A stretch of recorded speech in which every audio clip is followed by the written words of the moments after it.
So what God did for them in the Old Testament was that any dimension of God you need part-time, the way he hands over that dimension to you is that he encapsulates it in a name. So the purpose of the names of God is not for nomenclature. It doesn't need to be introduced. He is the creator of all things. So we all know him intrinsically. He said that light is the true light that lighted every man that cometh into the world. So God's naming is not for introduction. It's for dimensions. His names trap his dimensions. And there are two dimensions to his name. There are the Elohimistic names of God and there are the Jehovah Nissi names of God. So you have El Shaddai, El Elyon, Elohim, El and El. All of that speaks of his power to provide and to save. Then you have Jehovah Jireh, Jehovah Shammah, Jehovah Shalom. All of that speaks about his dominion. So he dominates hunger, he dominates sickness, he dominates crisis. So the names of God are designed to capture his dimension. So when Abraham had a need, he didn't need the God that dominates, he needs the God that provides. So it was El Shaddai that came to him. And when Abraham was dying, he didn't give his children cows, because if you give them cows will finish. So the way they blessed them was to impart them the names that they have collected. So when God met Moses, he said, I revealed myself to Abraham, Isaac, and Jacob as the El Shaddai. That's why they all walked in abundance. That's the mystery of the names of God, to track different dimensions of God. When Moses was going to Pharaoh, he needed a new introduction. El Shaddai will not work because you are going to confront Pharaoh. Pharaoh is a warrior. You need another dimension. So he introduced himself as Yahweh. I am that I am, Jehovah Elohim. And so Moses showed up and confronted the greatest king of all time and said, the God of the Hebrews have sent me. Let my people go that they may serve me. And Pharaoh refused. He dropped one plague.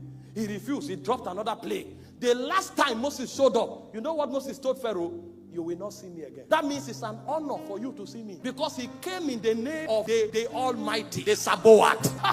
He came in the name of the warrior, the King of Kings, the Lord of Lords. And Pharaoh thought it was a joke. That night, every firstborn son, both of man or beast, died. And Pharaoh said, go tell him to carry all the Israelites and their cattle and everything out. When they were going, Pharaoh now thought it was a mistake and started running. And Moses went to God, please save us. Shut up.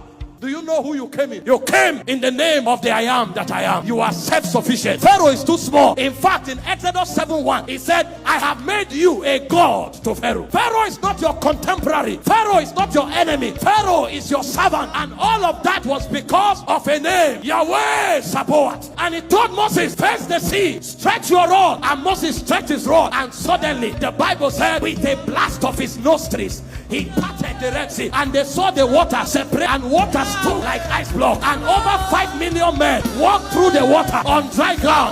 The Israelites thought it was a hurricane. It's not a hurricane, it's Jehovah Sabaoth that was running. When they entered, the water swallowed them. That's the power and the excellency of name. But you see, in the New Testament, we don't need El Shaddai, we don't need Sabaoth, we don't need El Elyon, we don't need El Nissi, we don't need Jireh. You know what God did? He aggregated all his dimensions together and buried them together at once, and he called it Jesus. So when you say Jesus, you call Elohim. When you say Jesus, you call Jireh. When you say Jesus, you call Sabaoth. When you say Jesus, you call Rapha. When you say Jesus, you call Shalom. Somebody shout!